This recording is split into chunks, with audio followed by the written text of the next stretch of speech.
এরকম মশলাদার এগ কারি যদি রোজ পাওয়া যায় আমার তো মনে হয় না কারো অসুবিধা হবে। প্রথমে আমি ডিমগুলো সেদ্ধ করে নিলাম আর কুকারে ছোট ছোট নতুন আলু দিয়ে তার মধ্যে নুন দিয়ে সেদ্ধ করে নিলাম। ডিমগুলো ছাড়ানোর পর আমি এইভাবে একটু কাট লাগিয়ে নিলাম আর আলুগুলোকে কাঁটা চামচ দিয়ে এপর ওপর করে দিলাম যাতে টক ঝাল মিষ্টি নুন সব ভেতরে প্রবেশ করে। নিলাম একটা বড় সাইজের পেঁয়াজ খুব ছোট ছোট করে কুচিয়ে। যদি আমার ভিডিও আপনাদের ভালো লাগে চ্যানেলটিকে সাবস্ক্রাইব করার অনুরোধ রইল। আর নিলাম একটা বড় সাইজের টমেটো ব্লেন্ড করে। এবার একটা কড়াই গরম করে তার মধ্যে সর্ষের তেল দিয়ে আমি হলুদ মাখানো ডিমগুলোকে দিয়ে দিলাম আর ভালো করে ভেজে নিয়ে আমি তুলে নিলাম। ওই তেলের মধ্যেই দিলাম দুটো তেজপাতা, কুচিয়ে রাখা পেঁয়াজগুলো আর সামান্য একটু নুন।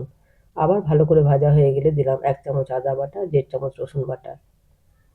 আবার দিয়ে দিলাম বেটে রাখা টমেটোটা। দিলাম 1 চামচ জিরে গুঁড়ো, 1/2 চামচ হলুদ গুঁড়ো, 1 চামচ কাশ্মীরি লঙ্কার গুঁড়ো, 1 চামচ চিনি আর 1 চামচ ধনে গুঁড়ো। নেড়ে চেড়ে এর মধ্যে দিয়ে দিলাম পরিমাণ মতো নুন আর সেদ্ধ করে রাখা আলুগুলো। এবার দিলাম ফুটন্ত জল পরিমাণ মতো দিয়ে 10 মিনিট ফুটিয়ে নিলাম। ঢাকা খুলে দিলাম 1/2 চামচ হোমমেড গরম মশলা। যে কোনো কিছুর সাথেই পরিবেশন করতে পারেন, ভাত, রুটি, লুচি, পরোটা।